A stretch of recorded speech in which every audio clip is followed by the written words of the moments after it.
తొందరగా బయటికి పోయి కావాల్సిన సామాన్లు తీసుకురాకు.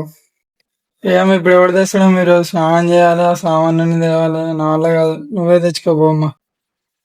అమ్మ వీడు ఇప్పుడే నా మాట వింటలేడు, అప్పుడే చెడిపోయినావు కదా. ఓమ్ ఇప్పుడు నేనేం లంగ పని చేయలేదు, చెడిపోతాను తెస్తా కానీ అంత దూరం మా నా కొడుకు ఎంత మంచోడో, చెప్పిన మాట ఎమ్మటే వింటాడు. అమ్మ ఇంత ప్రేమ చాలే కానీ చెప్పు, ఏం సామాన్లు తేవాలి చేస్తే పోయి. ఇదిగోరా ఇందులో సామాన్లు అన్ని ఉన్నాయి, ఇంకా మన సామాన్లు తీసుకో. తెచ్చిన అయిపోయింది. కుండ ఎంతకు తెచ్చినారా? కుండ అది 500 అంట. ఇగిలిచ్చుకుంటే అంతే ఇచ్చి వచ్చినావు కదరా పైసలు. అవునమ్మా, నీకెట్లా తెలుసు? నువ్వు ఇంతేరా, ఇంట్లో నా మీదకి ఎగడదానికే పనికి వస్తావు. అవతల ఇట్లా బేరే మారదు ఏం మారదు నీకు. ఇప్పుడు అంత ఎందుకమ్మా ఆపి, మాట్లాడక ఇక నోరు మూసుకో. నువ్వు చేసిన పని బాగుంది.